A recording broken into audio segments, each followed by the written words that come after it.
అందరికీ నమస్కారం. Daily 6 PM 6 previous year questions మనం డిస్కస్ చేసుకుంటున్నాం. ఈరోజు డే 15 15వ రోజు. సైన్స్ అండ్ టెక్నాలజీ మరియు పర్యావరణ సమస్యలు దీనికి సంబంధించిన ప్రీవియస్ ఇయర్ క్వెషన్స్ మనం డిస్కస్ చేసుకుంటున్నాం.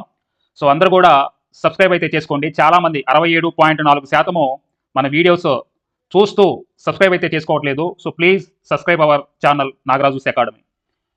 సైన్స్ అండ్ టెక్నాలజీ మరియు పర్యావరణ సమస్యలు దీనికి సంబంధించిన కోర్సు 8,500 రూపాయలు. ఈ కోర్సు అసలు వాల్యూ కేవలం 1000 రూపాయలకు మాత్రమే అందించడం జరుగుతుంది. 7 మంత్స్ వ్యాలిడిటీ. ఇందులో ఓవర్వ్యూ క్లాసెస్ ఉంటాయి, స్టాటిక్ క్లాసెస్ ఉంటాయి, పీడిఎఫ్ నోట్స్ ఉంటుంది, ప్రీవియస్ ఇయర్ క్వశ్చన్స్ ఉంటాయి. అలానే ప్రతి ఆదివారం కూడా 50 మార్కులతోటి ఆన్లైన్ గ్రాండ్ టెస్ట్ ఉంటుంది. ఇప్పుడే ఎన్రోల్ చేసుకోండి. సో 2 డేసే ఉంటుంది ఈ ఆఫర్ అనేది. యుద్ధంలో ఒక వ్యూహం ఉంటుంది. ప్రత్యర్థులు వదిలే ఆయుధాలు ఎలా ఎదుర్కోవాలి అని ముందుగానే ఒక అంచనా వేసుకోవాలి ఎప్పుడైనా సరే. మన యుద్ధం ఏంటంటే పరీక్షా హాలులో ప్రశ్నాపత్రం మీద కదా. ఏబిపిఎస్సి కానీ టీజీపీఎస్సి కానీ ఎన్ని రకాల ఆయుధాలు మన మీదకి వదులుతుంది అంటే, ఆయుధాలంటే ప్రశ్నలు. ఈ వ్యూహం తెలిస్తే మనం ముందుగానే ఒక అంచనా వేసి ప్రాక్టీస్ చేసుకుంటాం కదా. అందుకనే ఏబిపిఎస్సి కానీ టీజీపీఎస్సి కానీ ఈ పరీక్షల్లో మొత్తం 7 రకాల ప్రశ్నలు మనం తరచుగా కూడా చూస్తున్నాం. ఆ రకాల ప్రశ్నలు చూడండి ఒకసారి. సింగిల్ లైనర్ ఎంసీక్యూస్ ఇస్తున్నాడు, అంటే ఒకే లైన్లో ఉండే సూటి ప్రశ్నలు. అలానే ఇన్కరెక్ట్, ఇచ్చిన ఆప్షన్లలో సరికానిది ఏది అని అడిగే ప్రశ్నలు ఇస్తున్నాడు. అలానే అసర్షన్ అండ్ రీజనింగ్, ఒక ప్రతిపాదన ఇచ్చేసి దానికి గల కారణం ఏంటి అని వాడి యొక్క సంబంధాన్ని గుర్తించే ప్రశ్నలు ఇస్తున్నాడు. అలానే మ్యాచ్ ది ఫాలోయింగ్, జాబితా ఏ జాబితా బి జతపరచండి అని అడిగే ప్రశ్నలు ఇస్తున్నాడు. అలానే క్రోనలాజికల్ ఆర్డర్, అంటే సంఘటనల్ని లేదా అంశాలని కాలానుక్రమంలో అమర్చండి అని అడిగే ప్రశ్నలు ఇస్తున్నాడు. అలానే 3 స్టేట్మెంట్స్, 3 వేరు స్టేట్మెంట్లు ఇచ్చి వాటిలో సరైనవి ఏంటి సరికానివి ఏంటి అని ఎంచుకునే ప్రశ్నలు ఇస్తున్నాడు. అలానే 4 స్టేట్మెంట్స్, ఇలా 4 స్టేట్మెంట్ ఇచ్చి లోతైన విశ్లేషణ కోరే క్లిష్టమైన ప్రశ్నలు కూడా ఇస్తున్నాడు. సరే, మనం మన టెస్ట్ సిరీస్లో కూడా ఇలాంటి అన్ని రకాల ప్రశ్నలు మనం డిజైన్ చేసాం. మన టెస్ట్ సిరీస్ని 7 రకాల ప్రశ్నలు ఎలా వస్తాయి, ఎలా ఇస్తున్నాడు ఏబిపిఎస్సి కానీ టీజీపీఎస్సి కానీ ఒకసారి చూద్దాం మనం. సో చూడండి ఒకసారి ఇక్కడ 1 లైనర్ ఎంసీక్యూ చూద్దాం. ఫస్ట్, మెరైన్ నేషనల్ పార్క్ ఎక్కడుంది? The marine national park is located in అని అడుగుతున్నాడు. సో దీని ఆన్సర్ వచ్చేసి గుజరాత్. చూడండి, జస్ట్ 1 లైన్ ఎంసీక్యూ. దీని ఆప్షన్స్ కూడా చూడండి, 4 ఆప్షన్లు ఇచ్చాడు, వెంటనే గుర్తుపెట్టేయాలి. గుజరాత్ దీని ఆన్సర్. దీని గురించి వివరణ చూద్దాం. చూడండి, మెరైన్ నేషనల్ పార్క్ అనేది గుజరాత్లో ఉంది. భారతదేశపు మొట్టమొదటి సముద్ర జాతీయ ఉద్యానవనం. ఎందుకు ఇచ్చాడు ఈ ప్రశ్న అంటే, సో మనకి ఎగ్జామినేషన్స్లో మొట్టమొదటి అనే అంశం గురించి చాలా ప్రశ్నలు వస్తాయి. మొట్టమొదటి, ఓకేనా? అందుకనే మెరైన్ నేషనల్ పార్క్ అనేది ఎందుకు ఇచ్చాడంటే, గుజరాత్లో ఉన్న ఈ మెరైన్ నేషనల్ పార్క్ అనేది భారతదేశంలోనే మొట్టమొదటి సముద్ర జాతీయ ఉద్యానవనం, అంటే India's first marine national park అనమాట. ఓకే, సరే ఎక్కడుంది కరెక్ట్గా? ఇది గుజరాత్లో జామ్నగర్ జిల్లాలో, అలానే కచ్ సింధు శాఖ అంటే గల్ఫ్ ఆఫ్ కచ్లో ఉందన్నమాట. అందుకని చూడండి, గుజరాత్ రాష్ట్రంలో జామ్నగర్ జిల్లాలో కచ్ సింధు శాఖ తీరంలో ఉంది, గుర్తుపెట్టుకోండి. ఇది భారతదేశంలోనే స్థాపించబడిన మొట్టమొదటి మెరైన్ నేషనల్ పార్క్ అనమాట, సముద్ర జాతీయ ఉద్యానవనం. దీనిని 1982లో మెరైన్ జాతీయ పార్కుగా ప్రకటించారు. ఓకే, జీవ వైవిధ్యం ఉంటుంది ఇందులో. అంటే మరి సముద్ర జాతీయ ఉద్యానవనం అంటే ఇందులో ఏమేమి ఉంటాయంటే, పగడపు తిప్పలు అంటే కోరల్ రీఫ్స్ ఉంటాయి, చాలా ఎక్సలెంట్గా ఉంటుంది. అలానే మడ అడవులు అంటే మ్యాంగ్రూవ్స్ ఉంటాయి, అలానే డాల్ఫిన్స్ ఉంటాయి, అనేక రకాల సముద్ర జీవజాతులు ఉంటాయి. సో వీటన్నిటిని కూడా మనం సంరక్షించబడుతున్నాయి ఇక్కడ ఈ యొక్క భారతదేశ మొట్టమొదటి సముద్ర జాతీయ ఉద్యానవనంలో. అందుకని అంత ఇంపార్టెంట్. ఓకే, అలానే ఇప్పుడు ఇలానే వదిలి మనం నెక్స్ట్ ప్రశ్నకి వెళ్ళాలా, దీని నుంచి ఇంకా నేర్చుకోవాలంటే మెరైన్ నేషనల్ పార్క్ అంటున్నాం. అసలు భారతదేశంలో ఎన్ని మెరైన్ నేషనల్ పార్క్స్ ఉన్నాయి? సో అది తెలుసుకోవాలి కదా. సరే చూద్దాం. చూడండి, భారతదేశంలో 6 ఏంటండి 6 మెరైన్ నేషనల్ పార్క్స్ ఉన్నాయి మొత్తం మీద కూడా. ఇది మీకు నెక్స్ట్ ఎగ్జామ్స్లో అడుగుతాడు. సో చూడండి, మెరైన్ నేషనల్ పార్క్ ఇప్పుడే మనం చెప్పుకున్నాం గుజరాత్. అలానే Mahatma Gandhi marine national park Andaman and Nicobar దీవులు. అలానే మాల్వాన్ సముద్ర అభయారణ్యము ఎక్కడిది? మహారాష్ట్రలో ఉంది. అలానే గహిర్మాత సముద్ర అభయారణ్యము మనకు తెలుసు. గహిర్మాత అంటే దేనికి ఫేమస్? చాలాసార్లు ఎగ్జామ్లో అడిగాడు. ఆలివ్ రిడ్లే తాబేళ్ళకి ఇది ఫేమస్ అనమాట. అలానే ముసళ్ళు కూడా ఉంటాయి అక్కడ. అలానే Mannar Gulf marine national park Tamil Nadu. ఇక్కడ మనకి ముసళ్ళు ఉంటాయి, ఓకేనా? అది కూడా ఏంటంటే సాల్ట్ క్రొకోడైల్స్ అంటారు దానికి, గహిర్మాతకి అది కూడా ఫేమస్, అది కూడా గుర్తుపెట్టుకోండి. అలానే Mannar Gulf marine national park Tamilnadu. అలానే Rani Jhansi marine national park Andaman మరియు నికోబార్ దీవులు. ఈ 6 కూడా గుర్తుపెట్టుకోవాలి ఫస్ట్. ఓకే, తర్వాత నెక్స్ట్ మనం సింగిల్ లైనర్ ఎంసీక్యూస్ మనం చెప్పుకున్నాం ఇప్పుడే. తర్వాత రెండవది ఏంటి? ఇన్కరెక్ట్, అంటే ఇచ్చిన ఆప్షన్లలో సరికానిది ఏంటి అనే ప్రశ్నలు ఇస్తా ఉన్నాడు. సరే చూద్దాం. చూడండి దీని గురించి ఎలా ఇస్తున్నాడు. వీటిలో ఏది బ్యాక్టీరియాతో నశింపజేసే వ్యర్థం కాదు అన్నాడు. ఏంటి ఇందులో? చూడండి ఒకసారి దీని తగరం. దీని ఆన్సర్ ఏంటి? తగరం. Which of these not biodegradable waste, ఏది బ్యాక్టీరియాతో నశింపజేసే వ్యర్థం కాదు, తగరమే. సో కూరగాయల తొక్కలు కానీ, పండ్లు కానీ, ఉన్ని కానీ, ఇవన్నీ కూడా బయోడిగ్రేడబులే. సరే చూద్దాం చూడండి దీని గురించి.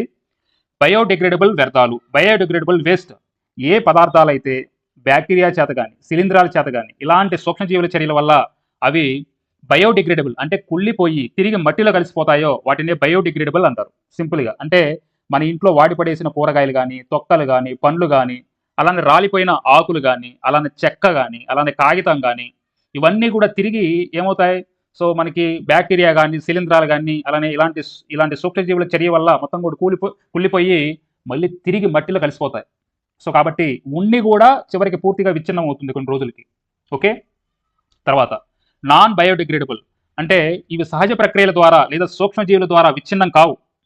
ఓకే, మట్టిలో వేస్తే అవి ఎంతే మిగిలిపోతాయి ఎన్ని సంవత్సరాలైనా సరే. అలాంటి వాటిని 100 ఏళ్ళైనా 200 ఏళ్ళైనా కానీ అలానే ఉండిపోతాయి.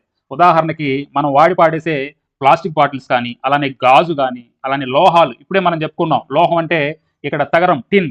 మరి ఇది భూమిలో కలిసిపోతుందా? కలిసిపోదు. వేస్టేజ్ అవుతుందా? కాదు. సో కాబట్టి బ్యాక్టీరియాల వల్ల కుళ్ళిపోదు. తగరం అనేది బయోడిగ్రేడబుల్ వ్యర్థం కాదనమాట. ఓకే, గుర్తుపెట్టుకోండి ఇది. తర్వాత ఇప్పుడు సింగిల్ లైనర్ అయిపోయింది, ఇన్కరెక్ట్ అయిపోయింది, అజర్షన్ అండ్ రీజనింగ్. సో దీని గురించి ఎలా ఇస్తున్నాడు చూడండి ఒకసారి. మనకు ఫస్ట్ అజర్షన్ ఇస్తున్నాడు చూడండి. మేత ఆహార గొలుసు చనిపోయిన ఆకులతో ప్రారంభమయ్యి శాకాహారాల నుంచి మాంసాహారాలకు చేరుతుంది. కారణం ఇక్కడ ఇచ్చాడు. సో రీజనింగ్, మేత ఆహార గొలుసులో ఆటోట్రోఫ్లు శక్తి గ్రహించి శాకాహారాలకు బదిలీ చేస్తాయి అన్నాడు. సో దీని ఆన్సర్ ఏంటంటే ఏ సరైనది, అజర్షన్ సరైనదే కానీ రీజనింగ్ ఇక్కడ ఏమంటున్నాడు, ఇక్కడ ఏ ఈజ్ నాట్ కరెక్ట్. ఇక్కడ చూడండి ఏ సరైనది కాదు కానీ ఆర్ సరైనది అంటున్నాడు. సరే చూద్దాం చూడండి ఒకసారి. మనకు ఫస్ట్ అసర్షన్ కనుక చూసుకున్నట్లయితే మేత ఆహార గొలుసు, ఈ మేత ఆహార గొలుసు అనేది చనిపోయిన ఆకులతోటే ప్రారంభమవుతుంది అనేది తప్పు. గుర్తుపెట్టుకోండి. అంటే ఏంటి, డెడ్ ఆర్గానిక్ మ్యాటర్ తోటే ఇది ప్రారంభం అవుతుంది. సో దేనితోటి మరి స్టార్ట్ అవుతుందంటే సజీవ ఆకుపచ్చని మొక్కలతోటి ప్రారంభమవుతుంది. ఇప్పుడు కూడా గుర్తుపెట్టుకోండి, మనకి మేత ఆహార గొలుసు అనేది సజీవ అంటే బతికి ఉన్న ఆకుపచ్చని మొక్కలతోనే స్టార్ట్ అవుతుంది. సో మేత ఆహార గొలుసు ఎప్పుడు కూడా సజీవ ఆకుపచ్చని మొక్కలతోనే స్టార్ట్ అవుతుంది. ఓకే, మరి ఇక్కడ డెడ్ ఆర్గానిక్ మ్యాటర్. సో ఇప్పుడు చనిపోయిన ఆకులు వాటిని అసలు ఏం తింటాయంటే మరి శాకాహారాలు తింటాయా లేకపోతే మాంసాహారాలు తింటాయా అంటే బ్యాక్టీరియా తింటుంది, సూక్ష్మజీవులు తింటాయి. సో కాబట్టి మాంసాహారాలు తింటాయి అనమాట. ఓకేనా. అసలు మరి మేత ఆహార గొలుసు అనేది ఎక్కడి నుంచి స్టార్ట్ అవుతుందంటే సజీవ ఆకుపచ్చని మొక్కలతో స్టార్ట్ అవుతుంది. చూడండి ఇక్కడ సజీవ ఆకుపచ్చని మొక్కలు ఉన్నాయి. అయితే ఇవి సూర్యరశ్మిని గ్రహించుకొని మొత్తం కూడా ఈ మొక్కలనే మనం ఆటోట్రోఫ్స్ అంటాం. ఈ ఆటోట్రోఫ్స్ కిరణజన్య సంయోగక్రియ శక్తి ఈ ఉత్పత్తి ఎలా చేస్తుంది మొత్తం కూడా సూర్యుడి నుంచి గ్రహించుకుంటాయి. సూర్యుడి నుంచి గ్రహించుకున్న తర్వాత శక్తి దేనికి బదిలీ అవుతుంది, శాకాహారులు ఏవైతే ఉన్నాయో ఇక్కడ ఉదాహరణకి జింక కానీ లేకపోతే ఆవు కానీ ఇవి నేరుగా ఆ పచ్చని మొక్కల్ని తింటాయి. అంటే శక్తి దేనికి బదిలీ అవుతుంది, శాకాహారాలకు బదిలీ అవుతుంది. కాబట్టి మేత ఆహార గొలుసులోని శక్తి ప్రవాహ ప్రక్రియ ఏంటంటే మొత్తం కూడా సో సూర్యరశ్మి తర్వాత ఇక్కడ కిరణజన్య సంయోగక్రియ తర్వాత ఆకులు ఉంటాయి, అంటే మొక్కలు ఆకులను తయారు చేస్తాయి. సో మొక్కల ద్వారా శాకాహారాలకు బదిలీ అవుతుంది. సో ఇట్లా మనం గుర్తుపెట్టుకోవాలి. ఓకే, నెక్స్ట్ చూడండి, మనకి సింగిల్ లైనర్ ఎంసీక్యూస్ అయిపోయినాయి, తర్వాత ఇన్కరెక్ట్ అయిపోయింది, తర్వాత అసర్షన్ అండ్ రీజనింగ్ అయిపోయింది, తర్వాత మ్యాచ్ ది ఫాలోయింగ్ చూద్దాం. అంటే జాబితా ఏ ఇస్తాడు, జాబితా బి ఇస్తాడు, జతపరచమంటాడు. సరే చూద్దాం. భారతదేశంలో ఇక్కడ కొన్ని మడాడువులు ఇచ్చాడు, వాటికి సంబంధించిన రాష్ట్రాలతోటి ఇక్కడ జతపరచమంటాడు అంతే. సరే చూద్దామండి, చూడండి ఒకసారి. సుందర్బన్స్ ఇచ్చాడు, అలానే పిచ్చవరం ఇచ్చాడు, బేతర్కనిక ఇచ్చాడు, అలానే బారాటాంగ్ ఇచ్చాడు. ఇవన్నీ కూడా మనకు తెలుసు. చూద్దాం చూడండి. సుందర్బన్స్ మడాడువులు మ్యాంగ్రోవ్ ఫారెస్ట్ అనేది ఎక్కడ ఉంటుంది, పశ్చిమ బెంగాల్ అలానే బంగ్లాదేశ్ సరిహద్దుల్లో ఉంటుంది. ప్రపంచంలోనే అతి పెద్ద మడాడువులు ఏంటంటే సుందర్బన్స్ అనమాట. గంగా బ్రహ్మపుత్రాల డెల్టా ఆ ప్రాంతం. సో ఈ మడాడువుల్లోనే రాయల్ బెంగాల్ టైగర్స్ కూడా తిరుగుతూ ఉంటాయి. అలానే పిచ్చవరం మనందరికీ కూడా తెలుసు, దశావతారంలో సాంగ్ ఉంటుంది, ఫేమస్ సాంగ్. ఓకే, అది ఇక్కడే అనమాట షూట్ చేసింది. తమిళనాడులో ఉంటుంది ఇది, కడలూరు జిల్లాలో, భారతదేశంలో 2వ అతిపెద్ద మ్యాంగ్రూవ్ ఫారెస్ట్ ఇది. అలానే మనకి బితర్కనిక మోస్ట్ ఇంపార్టెంట్, ఒడిస్సా ఇంతకుముందే మనం చెప్పుకున్నాం బితర్కనిక. సో చూడండి, సాల్ట్ క్రొకోడైల్స్ ఉప్పు నీటి మొసళ్ళకి అలానే ఆలివ్ రిడ్లీ తాబేలకి ప్రసిద్ధి అనమాట ఇది. ఓకే, తర్వాత బారాటాంగ్ ఇది అండమాన్ నికోబార్ దీవుల్లో ఉంటుంది ఈ యొక్క మ్యాంగ్రూవ్ ఫారెస్ట్. దట్టమైన మడాడివి ఇది. అలానే పక్కనే సున్నప్రాయి గుహలు కూడా ఉంటాయి, అంటే లైమ్ స్టోన్ కేవ్స్ కూడా ఉంటాయి అనమాట. చాలా సుందరంగా ఉంటుంది. ఇది మనం ఫస్ట్ జతపరచడం అంటే. చూడండి, single liner MCQs incorrect, assertion and reasoning అయిపోయింది, మ్యాచ్ ది ఫాలోయింగ్స్ కూడా అయిపోయింది. క్రోనలాజికల్ ఆర్డర్ అంటే కాలానుక్రమంలో అమర్చండి, ఇవి కూడా మనకి ఎగ్జామ్లో అడుగుతున్నాడు. సరే చూడండి ఒకసారి. క్రింది సంఘటనల్ని కాలానుక్రమసారం అమర్చండి అంటున్నాడు. భారత ప్రణాళిక సంఘం యొక్క మొదటి పంచవర్ష ప్రణాళిక ప్రారంభించబడింది. అలానే వాతావరణ మార్పులపై ఐక్యరాజ్య సమితి ఫ్రేమ్వర్క్ కన్వెన్షన్ యుఎన్ఎఫ్సిసి ఆమోదించబడింది. క్యోటో ప్రోటోకాల్పై భారత్ సంతకం చేసింది. వీటన్నిటిని కూడా మనం కాలానుక్రమంలో అమర్చాలి. అంటే ఫస్ట్ మనకి ఏం తెలియాలి? సంవత్సరాలు తెలియాలి. సంవత్సరాలు తెలిస్తే ఆర్డర్లో పెట్టొచ్చింది. సరే చూడండి, దీన్ని చూద్దాం. మొదటి పంచవర్ష ప్రణాళిక, ఫస్ట్ 5 year ప్లాన్ ఎప్పుడు? 1951.